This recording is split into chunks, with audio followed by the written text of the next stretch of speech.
Igor, what the fuck is going on? Mr. Bistane. It's okay. It's okay. What if I told you that us meeting there outside Maldini's like that was meant to happen? Why? Okay. 3 weeks ago, I watched something happen.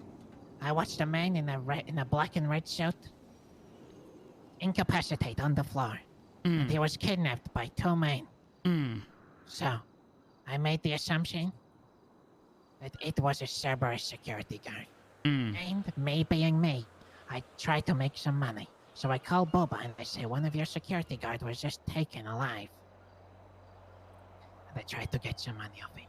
Okay. So, I look for these people, I twat out, I call them, and then I find them by Fort Sankuda. Right? And then I called the guy, and I find out that it's not really a Cerberus security guard, so I tried to get him in on my scam, but really I'm also scamming him. And the scam was I was going to hold them all up and shoot them all down and tell Boba that I killed all the people that kidnapped the guy, right? Yeah, But easy money, no talking. Shit went south. Shit went south. Oh, God. I held them all up, but one of them turned their gun on me. And then we went into a standoff. It was members of the Mayhem. And it turns out that... Well, anyway, I shot 2 of them down and then they got me. Anyway. As payback, they cut off my head. The Mayhem did this. They did this. You're telling me the Mayhem did this to my day 1? They did, but listen, it goes deeper than that. Okay. My hand was taken, but I forgot. I was in a coma, I lost a lot of blood. So I went on a journey of discovery to find out who took my hand. And on my journey, I found cheese and slime and forehead and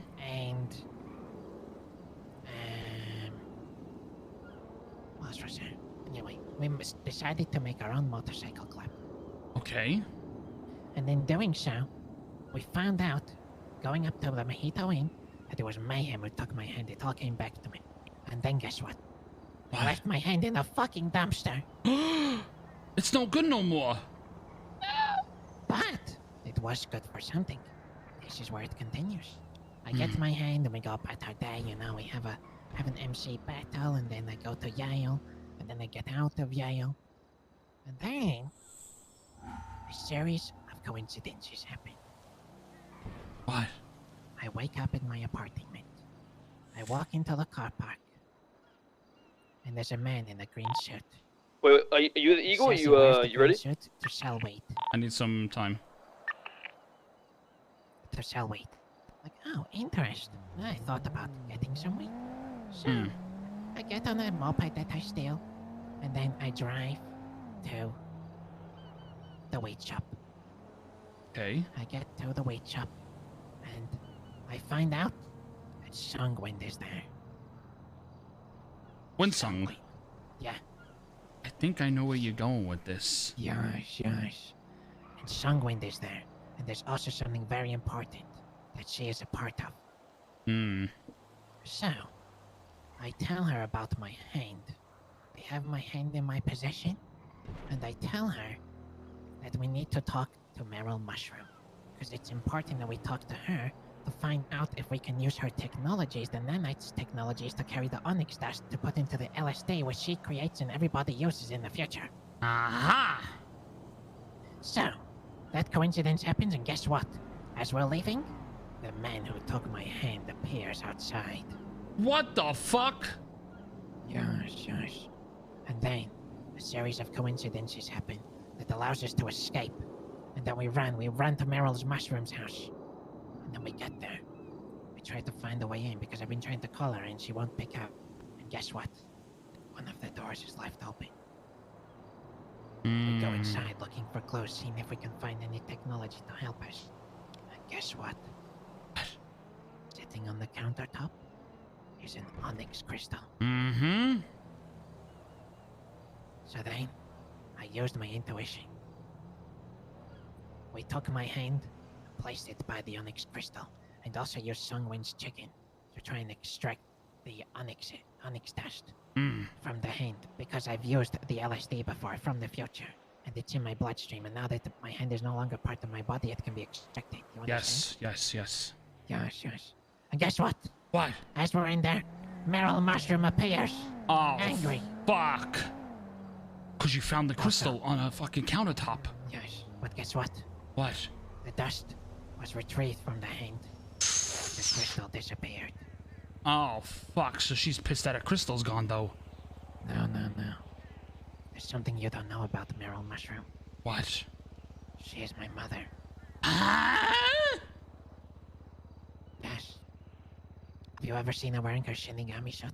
Yes? Have you ever noticed the number on it? No? It says 02. She. What Remember the what I am? I'm a fuck? clone. Yes. Well, it is Procyon, her company in the future. It creates the cloning technology. So you're telling me Mary Muchkin's from Pierogi? No. She's the one that creates all of the Pierogians. But also, guess what? What? The Meryl Mushroom here and now is not the original. What? If you look at her suit, it says 02. That's my Yeah, fucking number 2. niece. Yes. And that's the thing. Here's all these coincidences lined up to this very moment where me, Sungwing, and Meryl Mushroom are all there. We get the onyx dust, and we have to figure out how Sungwing can make her LSD. Hmm. And also use the Procyon technology to create the nanites which carry the dust, which is administered for Sungwing's LSD, which allows people to travel. You see? I know about this, and I know somebody has a lot of dust. And that's the thing, Gavin El Gavin. I was Rami told El today that he Ramen. gave some dust to him. The nerds. Yes, Mm. yes. I was part of that meeting. But guess what? What? Coincidence I find you today? I think not. Here's what happened. Okay. Trey brought me to the mansion. He showed me an onyx crystal that was there, and he said he was shot. And there was some onyx remains left in the wound. So, I come to the conclusion that he is a conduit. He's a conduit for one of the Time Lords. Hmm. And you see, I start to realize that whoever is using this Trey as a conduit is trying to find out what happens in the past. So, Yes. because we are from the future, in this person's observation, We gotta go that back means- to the past. But that's the thing. They're trying to find out from us what happened so that they can change the past so that we were never here having this conversation in the first place. Fuck! This is why we need to be on top of it. So this Trey person, we cannot tell them what happened in the past because that will allow them to change the fate of the future. Of what's happening right now, today, and today. But listen. Oh. Somebody is guiding us. Somebody is guiding Who? us. Because when all of this happened, and I decided to, I knocked Trey out and I ran away, and I went to the Cerber Center. I went looking for Meryl Mushroom because she won't pick up her phone. I went there, and I stole this car. It was sitting there, and I said I will force them to come to me if I steal it. And then guess what happens? I Wait, drive. I remember this car. Yes, but listen. Let me What? explain. I drive along and the police pulls me over. And I explain to the police, maybe this was meant to happen, maybe it wasn't. Right? Mm-hmm. And then, I carry on, I was pulled over by Maldini's. And it delayed me just long enough, like it did the other day when I met Sungwing when I fell off my moped. It delayed me just long enough to appear in Maldini's car park drifting around, losing my mind because somebody told me. Actually, Trey sent me a message, of a man called Dave Watson. Who? Send me a message saying, "How are you doing, old friend? I'll be seeing you soon." So I started losing my mind. I started drifting around and crashing into shit. And somebody walked out of Maldini's stumbling around. And I thought, oh shit, it's happening again. It's a zombie. And then I'm drifting around and I'm crashing into shit. And I crash the car. And the car hits you. And then you hold me up. Coincidence? I think not. I think I was meant to find you there and then. I It was meant to Fuck. fill you in here and now. But what if they're listening? They could be. But they've already been listening for a long time now. So you're telling me we've been controlled this whole time? I think there is a Cold War happening. A Cold War we can't even see. Where our fates are not even our own free will. Coincidences are not just coincidences. They're meant to happen because they're controlling us. I guarantee it's like they got us in a glass fucking ball and they're overwatching us and just doing what they want as they please. They're probably controlling what I'm saying right now to you. You think that's a coincidence, Dinkies? I think I not. don't think so. I think not. So the question is there something we must do which requires an important decision of our free will to break us from the loop? Or do we stay in the loop to make sure that this happens here and Oh, now? this is what the nerd said. We need to go into the past to get to the future, to get back to the past into the future. Yes. And we gotta take full control of that, and we need Rami. Yes, we do. Oh, fuck. The funny thing is, as I was on my way to Maldinis before I got pulled over, I was calling Gavin Elgami.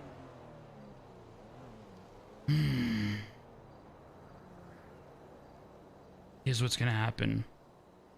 As soon as Rami wakes up, we're gonna link up. We'll take it from there. Yeah. Coincidence? I think not. I think not. You hit me for a reason. I held you up for a reason. Exactly. They wanted our fates to meet. Exactly. They did that purposely. They're trying to make us fucking solve it, but then holding us back at the same time. Yeah. Because they don't want there is- they don't want to stop controlling us, but they're giving us that little bit of, oh, maybe we'll let them feel that way. Yes, to make them think that we have our own free will. But the problem is there two factions here fighting one another? Are these coincidences? How many times has this happened? How many times does this timeline have to have been perfected for us to be here and now? Maybe sometime in the near future, we will have to make a choice because the darkness will overcome the light. I know who we have to summon. How? I met somebody a while back. He went by Levioso. Oh my goodness!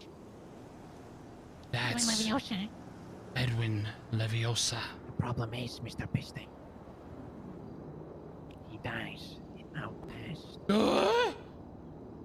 So, Oh no. if a past version of Edwin was to try and interact with the here and now and be made aware of his own past, It would fuck everything up. that means him dying. If he doesn't die when he's supposed to die, would change the future. Because we would never be having this conversation. So if we're having this conversation here and now, that means Edwin would never know. Holy only time- fuck. The only time you can talk to Edwin is the scenario where he's free from time and space. How the fuck are we supposed to time that correctly? Well. We need to freeze time. We need to go somewhere that can freeze time. Can we freeze power. 8 p.m. tonight that I'm facing 36 years in prison and a $5 million fine? What? Yeah. What? Human trafficking and drug trafficking. What the fuck? Can we freeze it? Maybe we can. It starts in 4.5 hours. We only have that. We only have like 4 hours. What are we gonna do? Oh my goodness.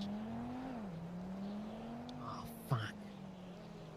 Wait, how many years are you in for? 36 36? and a $5 million fine with 36 years parole. Holy fuck. I find out tonight if I'm guilty or not, but it's all of CG mostly. Oh my And they're trying to goodness. take Maldinis away from me. Wait. This is the darkness at play. They're trying to put you out of the equation. Wait, they're trying to kill me? No. Trying to prevent you from being free in the outside world. Influencing the future. Wait. They're trying to lessen the numbers. Yours. And it's me, Randy, Zolo, Mateo, Eugene, Mr. K. What? These are all the Mr. people. J. Also fucking Bobby Brown. We're all going up Yo, tonight. Vinny, you have a warrant, by the way. Oh, fuck. I know they extended my warrant for publicly executed in Dundee. Holy Jesus. God damn it. Oh my God, this is all making sense now. Exactly. How long's the baton? Coincidence? I think not. All right, we rendezvous back. I gotta handle one meeting. Yeah. Okay, then we meet up with fucking Gavin and we take it from there. Yeah. So I'm not sure how long I'll be around tonight. You better fucking be around. Shit. You're not gonna stay with your chick to see your day one go to prison for 36 years. Yeah, I'm sorry.